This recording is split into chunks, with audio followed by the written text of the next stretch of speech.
இந்தியாவுக்கும் பாகிஸ்தானுக்குமான பிரச்சனையே இன்னும் முழுசாக முடியலை. அதுக்குள்ளே சீனா ஒரு புது பிரச்சனையை இந்தியாவுக்கு கொண்டு வந்துருச்சுங்க. சீனா நாட்டோட அஃபிஷியல்ஸ் சிலர் பங்களாதேஷ் நாட்டுக்கு போய் அங்கே இருக்கக்கூடிய ஒரு ஏர்பேஸை அண்டர்டேக் பண்ணியிருக்காங்க.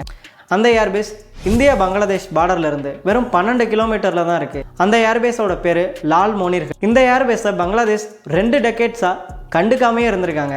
இதை தெரிஞ்சுக்கிட்ட சீனா, நாங்கள் அதை சரி பண்ணி தரோம், நாங்கள் அங்கே சில மாறுதல்களை ஏற்படுத்தி அதை ஒரு சிவிலியன் ஏர்போர்ட்டாக மாற்றிடலாம் அப்படிங்கிற ஐடியாவை சீனா பங்களாதேஷுக்கு கொடுத்துருக்காங்க. இதனால் நமக்கு என்ன பிரச்சனை அப்படின்னு கேட்டால், நமக்கு ரொம்ப பெரிய பிரச்சனை இருக்குங்க. சீனாவுக்கும் இந்தியாவுக்கும் ஆகாது. சீனா ஆல்ரெடி அருணாச்சல பிரதேச மாநிலத்தையே அவங்களோடதுன்னு சொல்லிட்டு இருக்காங்க. சமீபத்தில் அந்த மாநிலத்துக்கு அவங்களே பேர் வேற வச்சுட்டாங்க.